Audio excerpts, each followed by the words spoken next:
kuli nkhalango kuntchisi yayitali komanso yayikulu komwe tsiku lina chigulu cha nkhosa chinkawoloka nkhalangoyo kupita ku dera lina zokhazokha. Pang'ono zimayenda modekha ndi mokondwa zonse pamodzi mpaka kufikira mosayembekezera zinakumana ndi chigulu cha nkhandwe kutsogolo kwake. Nkhosa zinazizidwa aliyense maso mwalamwala podziwa zoti kwathu apa ndiye kwatha basi. Koma ali mkati modabwamo china chake cha chilendo chinachitika. Nkhandwe izi sizinapanga ataka ayi. Lidala wa nkhandwe anabwera patsogolo panali nkhosazo nati modekha bwino, dekani lero ife sitili mosaka iyayi, lero tili palo. Nkhosa zinayang'anizana mobalalika ndipo nkhandwe inapitiliza nati kwa lero tikusiyani nonse muduse, koma yekhayo yemwe atakhale womalizira pamapeto pano nsenu tigwira yekhayo basi. Apapa nkhandwe zinapatuka ndi kupereka njira achina nkhosa aduse. Poyambapo nkhosa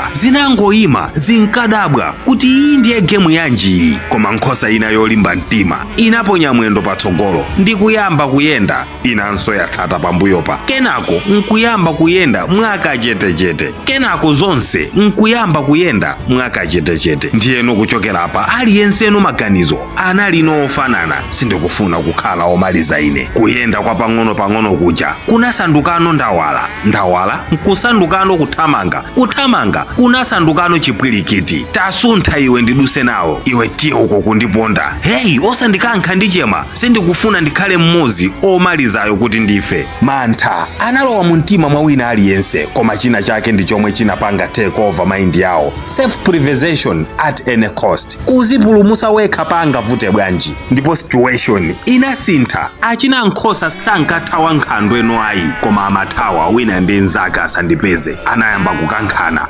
kupondana, ofoka amagwa nkumapondedwa, ena amayang'ana kumbuyo nkumawerenga kuti ndangati ndawadutsa. Nkhandwe zinangokhala phe nkumaonerera osathamangisa olo pang'ono chifukwa samayenera kuteno. Msampha wawo sunali wogwiritsa ntchito mphamvu koma maganizidwe. 1 hour inadusa ndipo kuthamanga kosathaku kunali kuli mkati. Nkhosano zinayamba kupuma mobanika, miyendo kunjenjemera, matupi atatoperatu. Komabe aliyense amangoti chonde ndisagonje, ndisakhale nkhosa chitseka khomo ine. Nkhosa ina yachikulire inayima nakuwa nati, tadekhani inu ankhosa anzanga, apatu tikuzipha tokha. Koma izi palibe anamvera kamba kuti mantha anawagonthesa nkhutu. Kadzuwa kanalowa, kandima kanalowanso. Apa nkhando modekha zinayamba kuyendano kutsata kumapita nkhosa kuja, sankathamangisa, sankapanga ataki chifukwa kutsogoloko nkhosa zinangoti la zonse zagonagona zatopa, zatha, zitaziononga zokha, kudzilekanisa pawina ndi nzake. Nkhosazi zisanayambe kudyedwa ndi kuphedwa zinazindikira chinthu china chake choti nkhandwezi sizinatigonjese ifayi, koma tazigonjesa tokha. Ndipo pamapeto pake nkhandwe zinangotola ngati muja momwe titolera ngumbi muja nayamba kudya.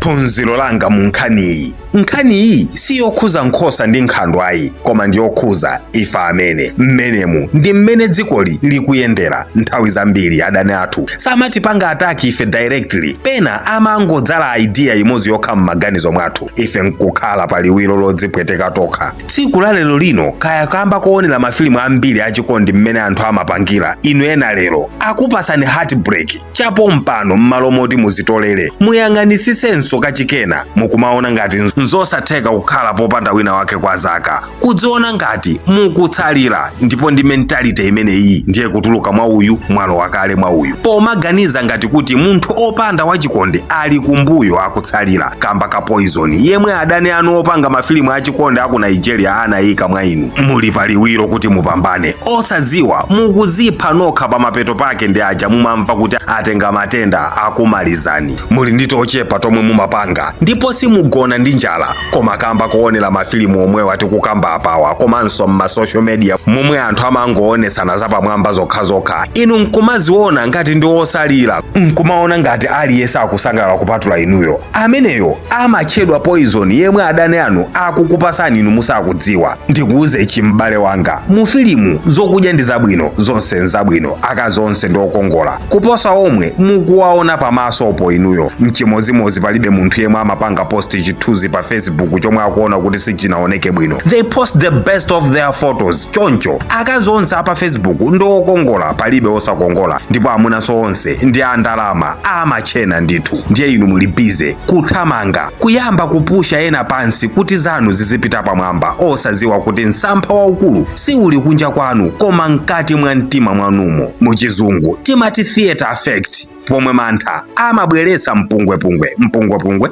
nkuzaphwasula maubale. Anzanga mukuonera, kodi mwagulapo katundu online ndi ife a Dean Studios? Ngati si choncho dziwani nanu mwatsalira kumbuyo. Nkhando zikugwirani chifukwa ife a Dean Studios timagulisa katundu olimba wapamwamba osiyanasiyana pa mitengo yabwino zedi. Katundu wathu amachokera ku Joni komanso ku Tanzania, zovala, zoimba, ma TV, mafoni ndi zina zomwe mutazipeze mukapanga join WhatsApp group link yomwe ndasiya mu comment box.